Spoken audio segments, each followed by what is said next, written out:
Trojan Philly, what's up, man? USCJ here. What's up? Happy Saturday to everybody, man. Listen, the Trojans got the pass on and popping, on and cracking this beautiful Saturday.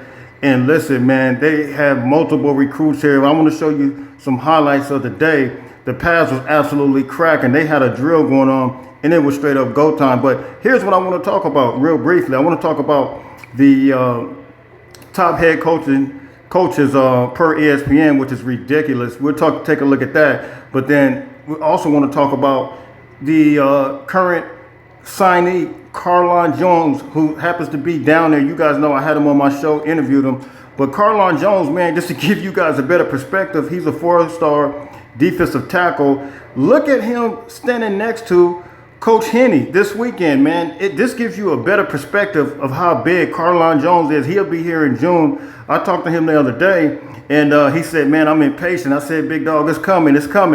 And but this is a 4-star prospect out of the state of Texas. And listen, USC is about to really get another guy. Between him and Jai Abasari, these guys are absolutely big. I'm going to show you Coach Henne standing next to Justice Terry. And Carline Jones, I think he's bigger than Justice Terry as well. Of course, he's bigger than Aaron Donald. Take a look at this real quick.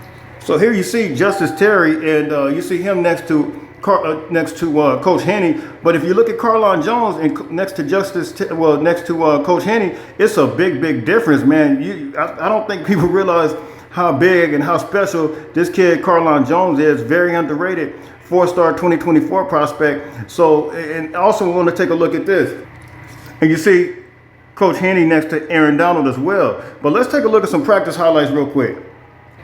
All right, so these are the guys, man. They have multiple recruits. They were in the Coliseum today, and it was on and popping. And you see the pass absolutely moving and grooving. They had this drill going, man. And I'm telling you, man, the Trojan family, you look at how big all of our guys look. You see Prophet Brown there. You see Eric Gentry. Eric Gentry, you know, he's 220, and he's looking much bigger. But these guys are getting it popping in the Coliseum. Of course, you know, they do this at the end of practice, man. They had this last little drill going on. You see Taylor Mays there, but this thing was, Gavin is like, he's kind of facilitating the whole thing, it seems like. But this thing is really moving and grooving, man. And we call this drill, this is what makes the man out of the boys right here. If you can really get this thing cracking and really make this tackle, it lets you know what we have with the USC football Trojans. And I like that these guys making this contact, man. So you guys could drop those comments. I want to talk about a couple of other things as far as the top 10 coaches, because they really doing Lincoln Riley a disservice. And we'll take a look at that real quick. But we got some big recruiting news coming up this weekend. We can expect some commitments out of this weekend. Also, I did not want to let it go that Adori Jackson was at practice, man. It's been a minute since I seen him. Gavin Morris had him on his story, man, and it's good to see Adori Jackson there, man. And just look, the recruits are getting to see another big-time USC Trojan at the USC practice, man. It's straight up go time, man. And now this is what the star power, this is what we're talking about. USC can always pull from their unique history, and this is what Lincoln Riley was making reference to. But let's take a look at this top 10 coaches real quick. So here's what On3 put up just today, man, and it's absolutely positively absurd. When you look at these coaches, we'll go down the list, man, but to not have Lincoln Riley, to me, it's a disrespect on so many levels. This is per ESPN. And you see Kirby Smart, they got him ranked number 1.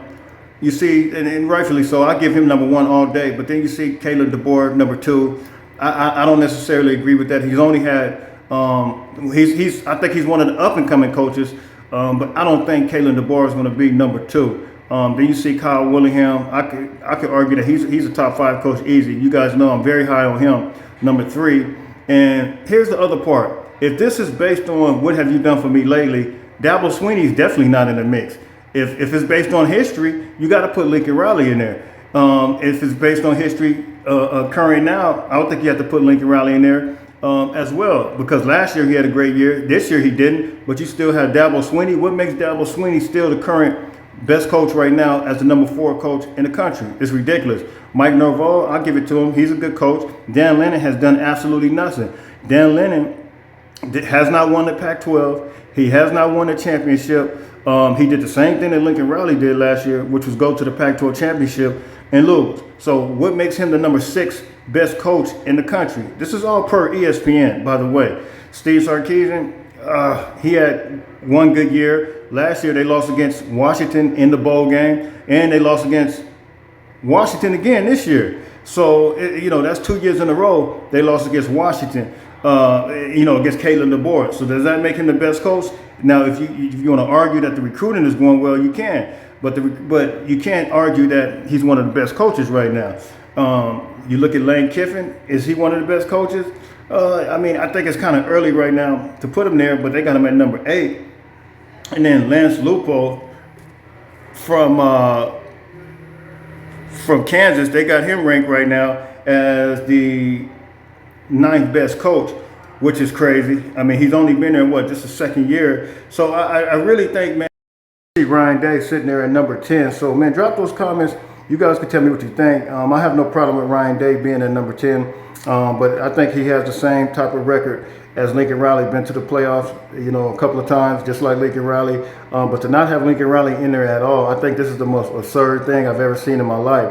Drop those comments in the comment section. You guys tell me what you think. It's USCJ32 on Instagram, USCJ32 on Twitter. Until later on, everybody stay blessed. Fight on, fight on, fight on.